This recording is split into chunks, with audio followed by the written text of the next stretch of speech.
Hi, welcome back to this channel. Okay, seperti biasa dalam rancangan dah tahu ke belum tu?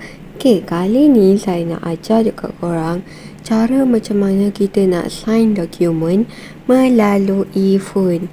Okay, so sekarang ni kan musim PKP kan. So kebanyakan orang dia work from home ataupun kalau student dia belajar secara online. Dan apabila mereka memerlukan sign ataupun tanda tangan kita melalui dokumen di dalam phone, so kita macam rasa macam mana kita nak sign ni kan, sebab selalunya kita guna kertas untuk sign, tapi ini guna phone pula. Okay, so dekat sini saya nak tunjuk kat korang satu apps yang sangat berguna untuk anda sign dokumen korang. Okay, nama apps tersebut adalah Adobe Fill and Sign. Okay, so kat sini saya ada download. Anda boleh dapati dia di Google Play Store ataupun Apple Store. Alright, so senang sangat, mudah sangat cara macam mana kita nak gunakan Adobe Fill and Sign ni.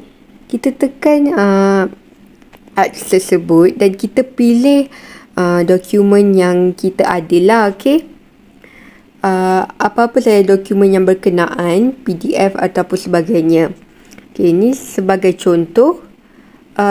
Saya ambil satu contoh daripada Adobe ni. Dan kat sini kan ada macam signature dan juga date. Okay, so kat sini kita boleh tulis tau. Right. First, ini kita nak buat tanda tangan kita. Okay. Kita buat je apa-apa kan yang macam kita suka lah kan, design apa-apa yang bersesuaian lah. Okay. Ia juga boleh sama dengan kita punya tanda tangan menggunakan pen. Okay, seperti biasa. Right. Kemudian kita tekan done.